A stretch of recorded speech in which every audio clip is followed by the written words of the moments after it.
Bonjour, je profite d'un beau soleil bien breton pour vous donner quelques éléments de ce que j'ai retiré de l'enquête Manger au temps du coronavirus. D'abord, une chose m'a frappé, mais pratiquement dès le départ, c'est comment parler d'alimentation, ça remuait les gens. Le fait alimentaire, ça a été quelque chose de très important pendant la crise. Les gens ont oscillé entre inquiétude, recherche de réassurance et puis volonté de changer les choses, mais ça a vraiment changé leur vision de l'alimentation, du moins pour un grand nombre d'entre eux.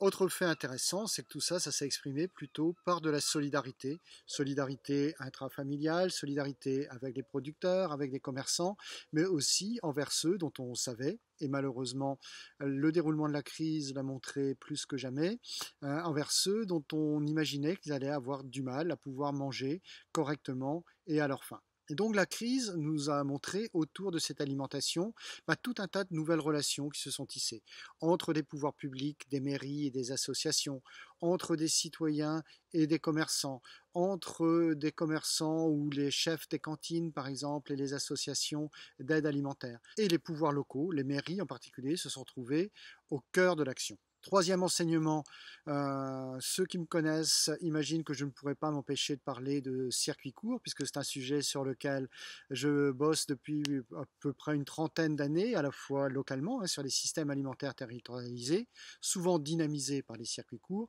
mais aussi à l'échelle internationale, pour essayer de ne pas opposer le local au planétaire. Ce qui m'a frappé sur mon sujet de prédilection, c'est quand même comment ces circuits courts ont réussi à être réactifs.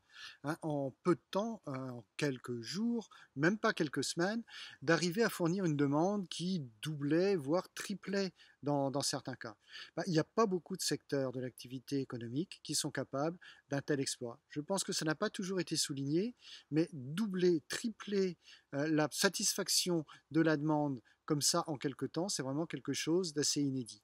Et comment ça s'est fait? Grâce à une créativité qui s'est déployée tous azimuts.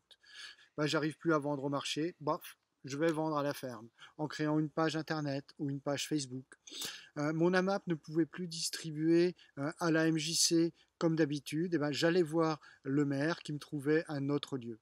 Et là, il y a eu vraiment des relations qui sont créées à l'échelle locale, qui sont très intéressantes et qui, je pense, garderont leur effet après la crise. Les enseignements que je voudrais en tirer maintenant, c'est d'abord, il ne faudrait pas que ce soit une crise pour rien. Des enseignements sont à en tirer. J'en sors intimement persuadé que le local tient beaucoup des clés pour faire un système alimentaire plus résilient, mais bien entendu, ça ne se fera pas tout seul. Il faut qu'il y ait un cadre général, un cadre national qui permette de le faire. Et puisque je parle de résilience, l'autre enseignement, mais qui n'est pas une surprise pour moi depuis le temps que je m'y consacre, c'est montrer que la diversité est vraiment un facteur de résilience. Comme je vous le disais tout à l'heure, les marchés sont fermés, les cantines ne fonctionnent plus, je vais vendre d'une autre façon. Et pour le faire, il faut encore que j'en ai l'habitude, il faut que j'y ai été expérimenté, que j'ai réussi à le faire auparavant. Enfin, pour terminer, tout le monde pendant la crise a parlé de local. Il me semble important de parler de local, mais pas de n'importe quel local.